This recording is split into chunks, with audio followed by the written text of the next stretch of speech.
할렐루야. 오늘부터 대림절이 시작됩니다. 대림절은 성탄절 전주, 성탄절을 제외하고 그 전주 4주 전부터 이제 시작되는데 예수 그리스도께서 이 땅에 오심을 다시 한번 우리가 회상하면서 또 기다리는 어떤 절기 중에 하나입니다. 그래서 우리가 예수님이 오신 이유를 다시 한번 생각하면서 또 우리의 신앙을 또 결단하죠. 또 새롭게 하는 그런 절기가 바로 대림절입니다. 우리의 새로운 신앙을 다시 한번 거듭나고 결단하는 귀한 이 기간이 될 수 있기를 간절히 소망하겠습니다. 우리는 이 귀한 손님을 맞이할 때에 보통 집안 청소도 하기도 하고 또 먼저 지저분한 것들을 다 치우고 또 어지럽혔던 것들을 다 정리하기도 합니다. 때로는 그 손님을 맞이하기 위해서 손님의 입맛에 맞는 음식을 정성껏 준비하기도 하고요. 또 내 몸도 깨끗하게 정갈하게 단정한 옷으로 갈아입고 또 공손하게 인사하면서 또 그런 손님들을 우리는 맞이합니다. 여기서 중요한 것은 손님을 대하는 이 마음의 가짐이죠. 마음가짐이죠. 정성을 다하여서 손님을 이렇게 대할 때 그 마음의 자세가 있을 때 손님은 그런 이 맞이함을 또 감사하게 되고 또 그 손님을 맞이하는 주인 역시 이런 보람을 느끼게 됩니다. 세계 어느 나라에서나 이런 이 손님을 대접하는 그 문화들은 다 같은 것 같습니다. 나라가 다르고 문화가 다르지만 이렇게 손님이 찾아올 때 맞이하는 이 풍경은 다 같습니다. 동양이든 서양이든 별 차이가 없는 것 같습니다.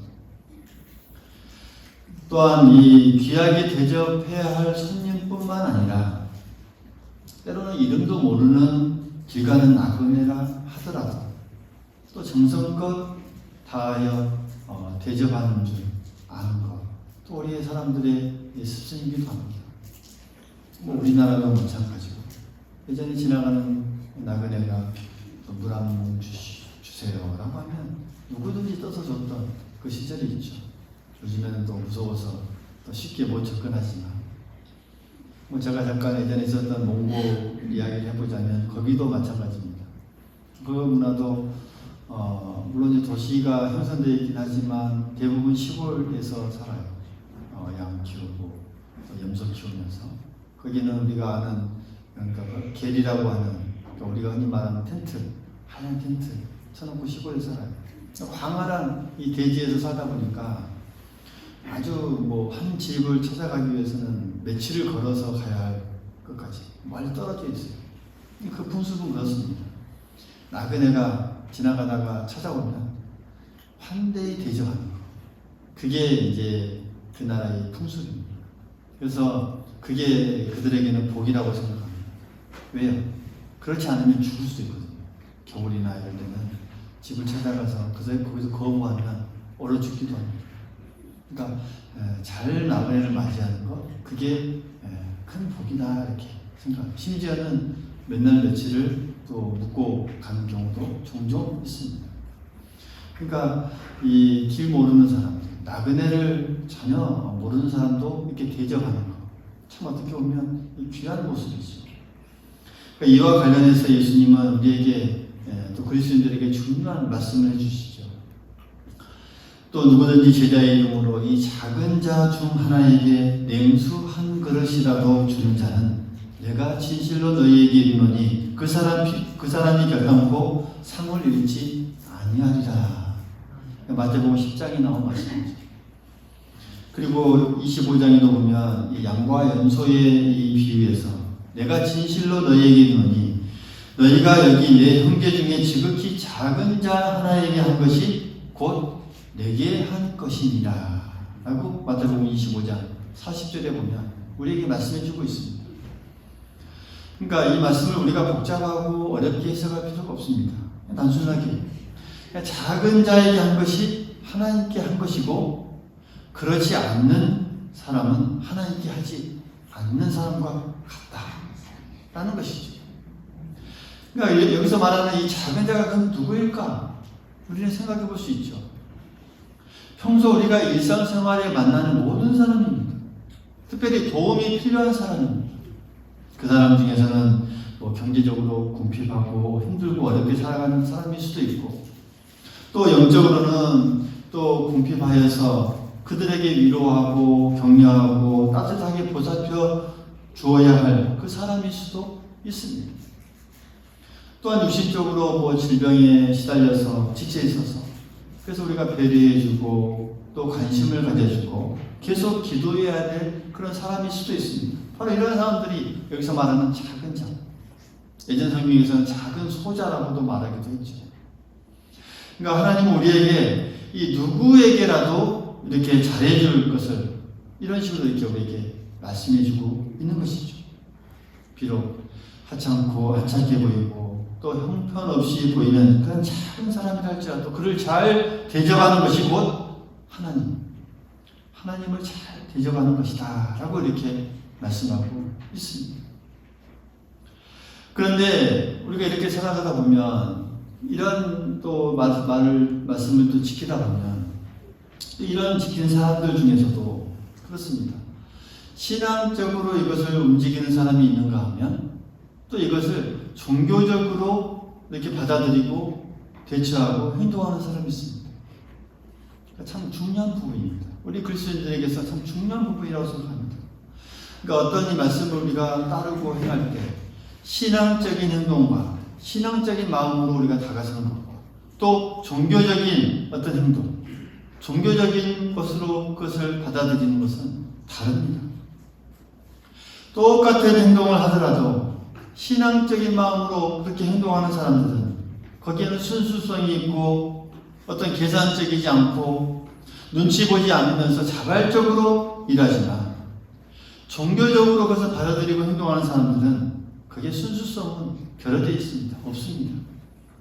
때로는 계산적이고 때로는 하나님이나 사람 앞에 이 눈치를 보면서 끌려다니면서 행동하는 사람입니다. 이것이 바로 종교적으로 이것을 받아들이고 대처하는 사람들의 모습입니다. 이것을 보여주는 이 대표적인 비유가 있습니다. 누가복음 10장에 보면 선한 사마리아 사람의 이 비유가 바로 그렇습니다. 우리가 알다시피 여리고를 가는 길에서 어떤 사람이 강도를 만나서 도적에게 공격을 당하고 다치게 되고 거의 죽게 될 그런 이 사람이 있었습니다. 그러니까 길바닥에 나뒹굴고 있는 그 사람을 보면서 제사장은 보면서도 얼른 피해서 지나가죠. 또 레위인은 역시 이 사람도 이 뒤처리하는 것을 자기 신이 뒤집어 쓸까봐 황급히 피해가버립니다. 그러니까 여기서 이 제사장과 레위인은 종교적인 사람이지 절대적으로 신앙적인 사람이라 말할 수 없는 것이죠. 그런데 또한 그 뒤에 지나가는 선한 사마리아 사람이 나옵니다. 우리가 알다시피 신앙적인 사람, 그걸 신앙적으로 받아들인 사람의 모습입니다.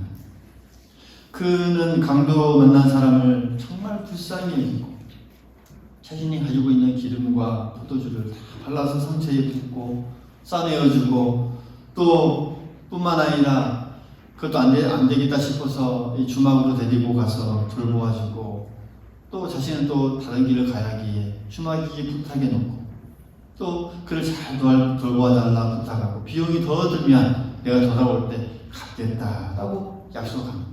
그런 이 마음으로 돌보는 사람. 그러니까 이 비유에서 이 종교적인 사람은 어려움에 부닥친 이 나그네를 보면서 자기만 이 생각하고 자기 입속만 생겨서 곤란한 상황을 피해가는 그런 이 반면에 신앙적인 사람은 이 자기가 닥칠 어떤 이 어려움, 위험에도 불구하고 그 어려움에 닥친 사람을 챙기고 그 나그네를 챙기고 돌보아주는 그런 사람임을 주님께서 말씀하고 있는 것이죠.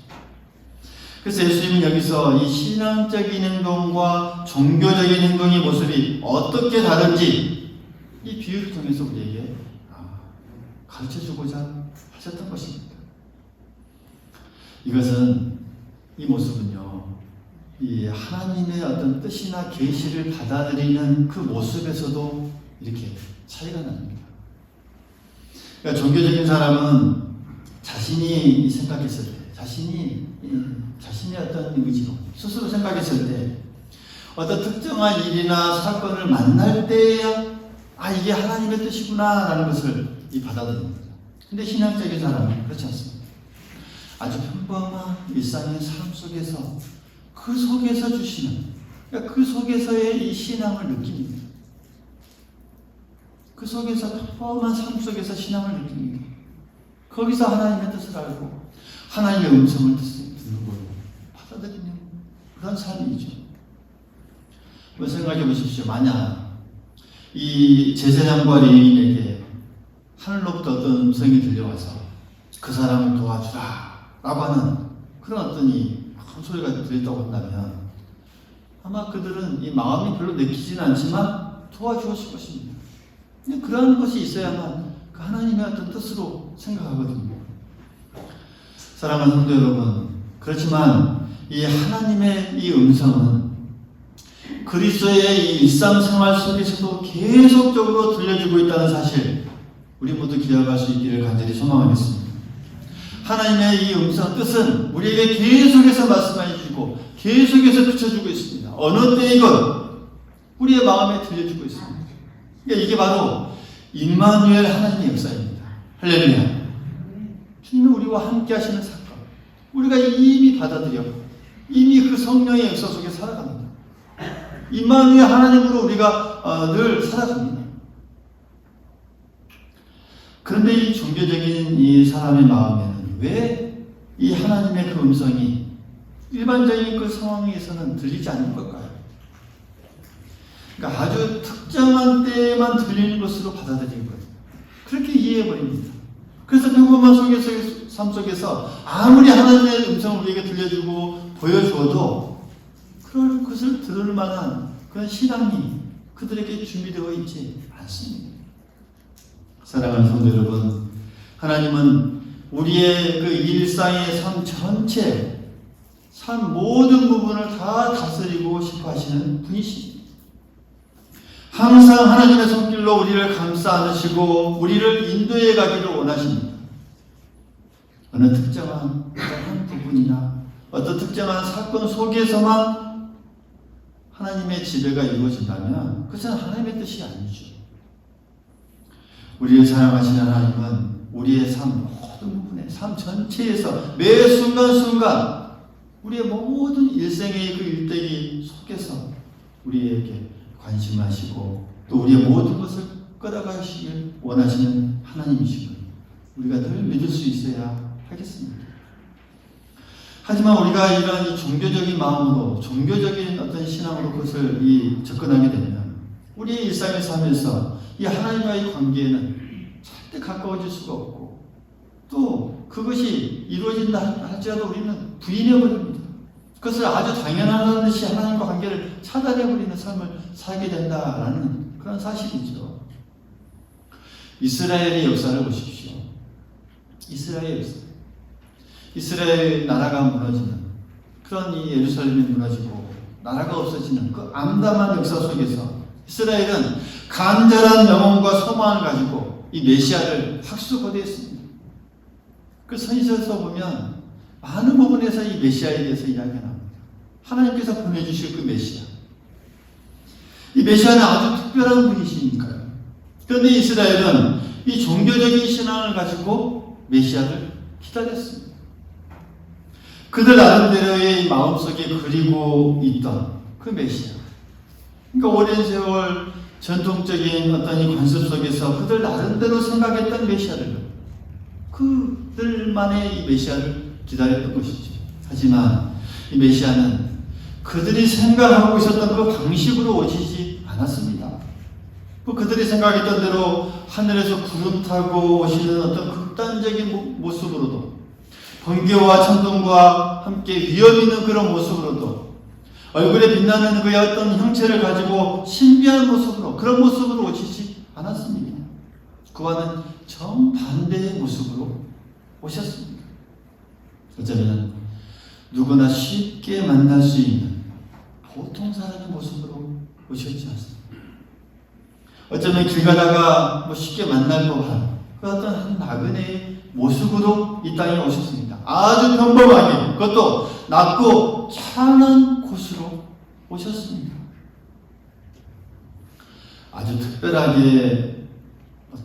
모습으로 고대하며 기다려왔던 그 이스라엘 눈에 이렇게 오신 이 메시아는 그들의 눈에는 잘 보이지 않았습니다. 신기한, 바로 옆에 있어도 바로 알아보지 못했습니다. 나중에서야 이렇게 병자를 고치고 귀신을 쫓는 것을 보니까 메시아구나 하고 많은 사람들이 따라다녔긴 해도 그때일 뿐 결국 어떻습니까? 메시아를 부인해버리고 말았습니다. 왜요?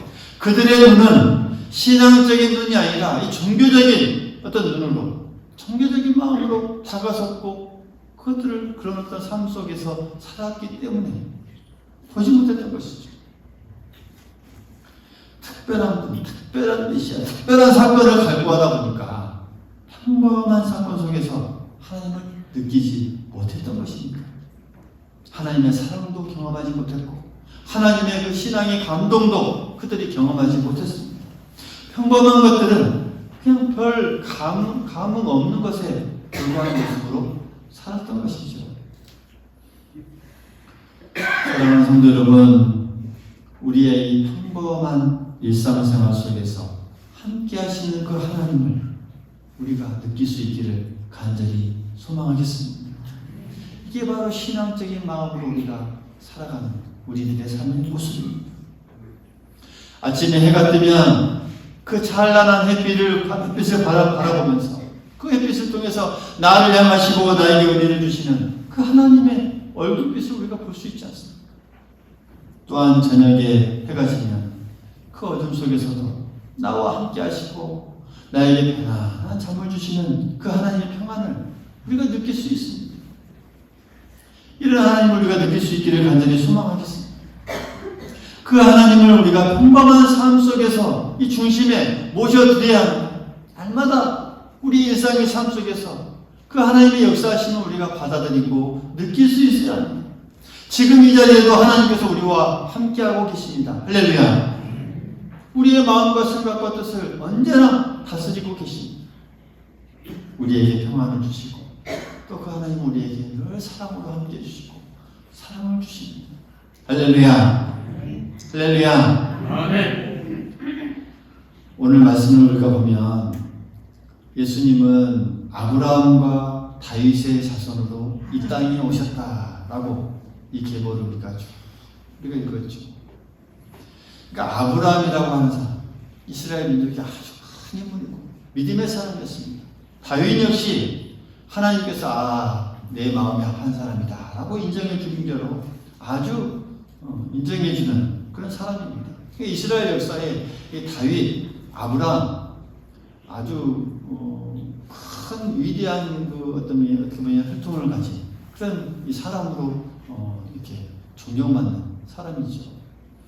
그러니까 그 위대한 사람이었던 아브라함과 다윗을 이 육신의 조상으로 둘 만큼 예수님의 이 가문과 족보 역시 아주 뛰어났음을 우리에게 보여주고 있습니다. 하지만 이 읽었던 예수님의 이 족보를 우리가 자세히 보면요, 이 거룩하지 않는, 그러니까 거룩하지 않게 보이는 부분들도 우리가 발견할 수 있습니다. 그 원래 고대 사회에서 또 오늘 우리의 사회도 전혀 없어지진 않지만 이 여성들은 이 족보에 기록되지 않습니다. 그렇죠? 우리나라 족보에도 마찬가지죠. 그러니까 더군다나 하나님의 그 선민의 핏줄이 이어진다고 이런 보았던 이스라엘의 경우는 말할 것도 없죠. 그런 이 여성들이 이 족보의 이 계보를 이어주고 있습니다. 더군다나 이 5명이나 여성들이 언급되고 있습니다. 또한 거기에 더해서 그 중에서도 이 4명의 여성들을 우리가 역사적으로 보면 거룩함, 온전함, 완전함, 어떤 내세울 것이 없는 이 4명의 이 여성들이 나옵니다. 자랑할 만한 사람들이 아니었습니다. 오히려 흠이 많았고 더 감춰주고 어떤 이 이스라엘 민족의 옥에 티가 되었던 그런 이 모습이었는데 이 족보에 등장하고 있는 모습을 우리가 발견할 수 있습니다. 한번 살펴보면 3절에 보면 예수님의 조상으로 기록되어 있는 이 다말, 이 여인, 그러니까 야곱의 아들인 유다의 며느리입니다. 유다의 며느리. 유다는 엘과 오난과 셀라라고 하는 이 3자녀가 있는데 첫째 아들, 둘째 아들 다 죽어요. 그러니까 그 대를 이어야 되는데 이 다말은 자신의 아들을 낳기 위해 자신을 숨기면서 쉽게 말하면 이 시아버지와 이 유다와 동침하여서 그 대를 잇습니다. 아주 어떻게 보면 이스라엘 민족의 좀 이렇게 오점과 같은 그런 부분이죠. 그래서 그 밑에 난 베레스와 세라가 이어지게 됩니다. 그리고 다음 5절에 보면 이 라합이라는 여인이 나오는데 본래 이 여리고 성의 기생이라고 보면 됩니다. 그러니까 남에게 몸을 파던 여자였죠. 일반적인 시각에서 보면 정말 타락한 사람이고 정말 어떻게 보면 이 흠이 많은 사람이라고 생각할 수 있죠. 또한 룻이 나옵니다. 본래 모압 여성입니다. 이스라엘이 가장 싫어하고 옆에 붙었던 매일 전쟁하면서 이방 민족이라고 아주 싫어했던 그 이방의 여성. 그러니까 당시의 이스라엘 백성들 중에서 이방이라고 하면 그냥 경건하지 못한 피가 흐르고 있음을 또 생각하면서 대접받지 못한 이 사람들이었죠. 그 중에도 여성이고 가까이 하려고 들지 않은 어떤 이 사람 중에 불이었습니다. 그리고 6절에 보면 우리아의 아내라고 하는 이 밧세바가 나오죠. 우리가 알다시피 고상하지 않는 여성이죠. 낮에는 또 그것도 낮에 누구나 다 볼 수 있는 그 지붕 위에서 목욕을 하면서 다윗을 은근히 유혹하면서 깨워서 이 다윗의 아내가 되었던 사람이죠. 그러니까 정숙한 부인의 모습에서 벗어난 사람입니다. 이 밧세바의 아들이 바로 솔로몬입니다. 그리고 마지막 한 여성이 이제 16절에 나오는 예수님의 어머니 마리아, 이렇게 5명이 나오는데 이 중에서도 예수님의 어머니 마리아를 제외하고는 이 나머지 여성들은 적어도 이 하나님의 거룩함이라고 하는 측면에서 보면 출신이나 행동이나 삶이 그리 좋지 않았던 사람입니다. 아주 흠많고 내세울 것이 없는 그런 사람이었던 것이죠. 이것을 통해 우리가 무엇을 깨달을 수 있습니까? 예수님께서는요, 세상 모든 사람을 껴안고 구원하기 위해 이 땅에 오셨습니다. 할렐루야. 때로는 사람들이 손가락질을 하는 그 사람이라 할지라도 모든 사람을 다 품기 위해 오셨고 또 그것을 담대하게 예수님의 계보로 이렇게 기록하고 있다는 것은 예수님 또한도 그 어떤 것 하나 거리끼지 않고 모든 사람들을 품고 있다는 것을 오늘 이 계보를 통해서 우리가 발견할 수 있는 사실입니다. 만약 예수님께서 어떤 특별하고 깨끗하고 거룩하고 어떤 이 고귀한 멋진 왕궁에서 태어나셨다면 우리 같은 이 보통 사람들은 상당한 거리감을 느낄 수밖에 없지 않겠습니까? 가까이 하기엔 정말 너무 먼 당신이겠죠. 가까이 하기엔 너무 먼 분이 되고 말았을 것입니다. 그러나 정말 우리의 부족함, 약한, 때로는 실수하고 잘못하고 게다가 때로는 커다란 죄까지 저지르면서 살아가는 우리에게 그 예수님은 어떻게 보면 아주 친숙한 분으로 오셨습니다. 이 죄인과 같은 인간의 모습, 우리에게 친숙한 모습으로 오셨죠. 적어도 예수님의 그 족보가 그것을 우리에게 잘 설명해주고 있습니다. 오늘 예수님께서 이 땅에 오심을 우리가 기록하고 있는 족보에서 이미 그 모든 허물을 다 짊어지셨습니다. 과거에 그 족보에 그 선조들의 허물까지도 다 짊어지고 오신 그 예수님이심을 오늘 우리에게 말씀해 주고 있습니다. 부끄럽고 치욕스럽고 때로는 감추고 싶은 인간적인 모든 것, 극히 일반적이고 세속적인 것을 다 짊어지시고 이 땅에 오신 분이 바로 예수님이십니다. 그러기에 우리는 어떻게 보면요, 예수님을 좀 더 편안하게 눈치 보지 않고 얼마든지 우리를 이해할 수 있는 분으로 우리를 생각하면서 만날 수 있는 것이죠.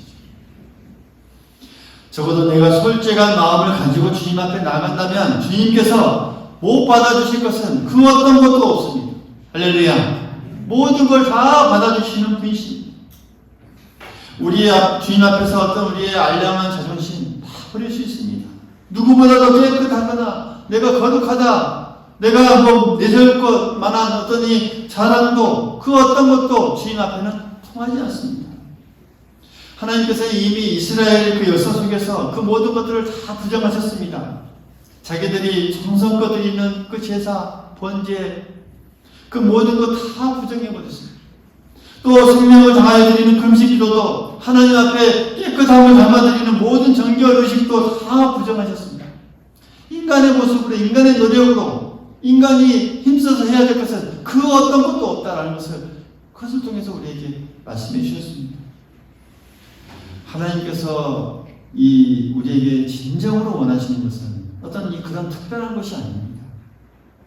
종교적으로 치장된 그런 마음도 아니었습니다. 종교적으로 잘 꾸며낸 그런 외형도 아니었습니다. 아주 평범한 삶 속에서 우리가 최선을 다해서 열심히 살아가는 삶 가운데 하나님을 섬기고 또 이웃을 또 섬기는 그런 이 소박한 어떤 신앙적으로 이 섬기는 그런 이 마음과 우리의 삶과 행동, 하나님께서는 그걸 우리에게 원하시고 바라신다라는 사실, 우리 모두 깨달을 수 있기를 간절히 소망하겠습니다. 그런 의미에서 주님께서 이렇게 말씀해 주셨죠. 우리 지극히 작은 자 하나에게 하지 아니한 것이 곧 내게 하지 아니한 것이고, 지극히 작은 자에게 하는 것이 곧 나에게 한 것이다.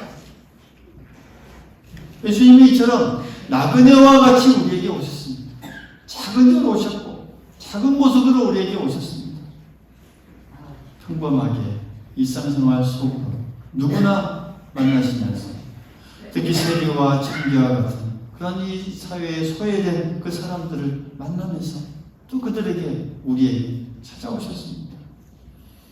나그네와 같이 오신 예수님은 이 나그네와 같은 사람, 또 때로는 헐벗고 굶주린 그 사람들, 또 소외되고 배척당한 사람들, 지극히 작은 자들에게 그렇게 잘해주는 것이 나에게 잘해주는 것과 똑같다라고 말씀해 주는 것이지. 이 말씀을 지키기 위해 우리가 결단하고 가슴속 깊이 새겨야 할 것은, 우리가 종교적인 마음으로 다가서는 그 어떤 노력으로는 그것을 다 지킬 수 없다라고 하는 사실이죠.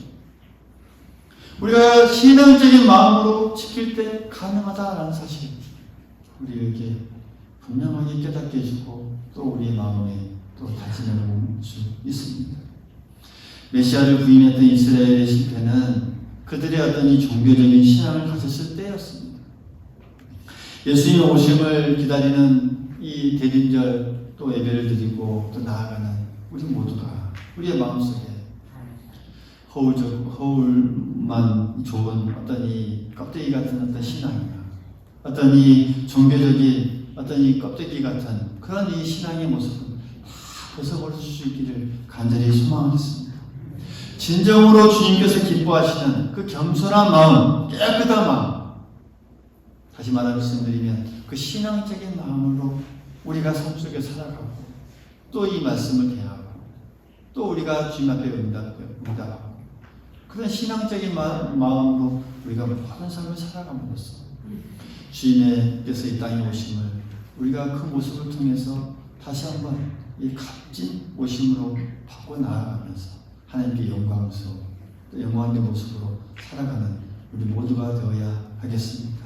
그런 심정으로 대림절 기간 또 승리의 삶을 살아가는 우리 모두가 될 수 있기를 간절히 소망하겠습니다. 아멘.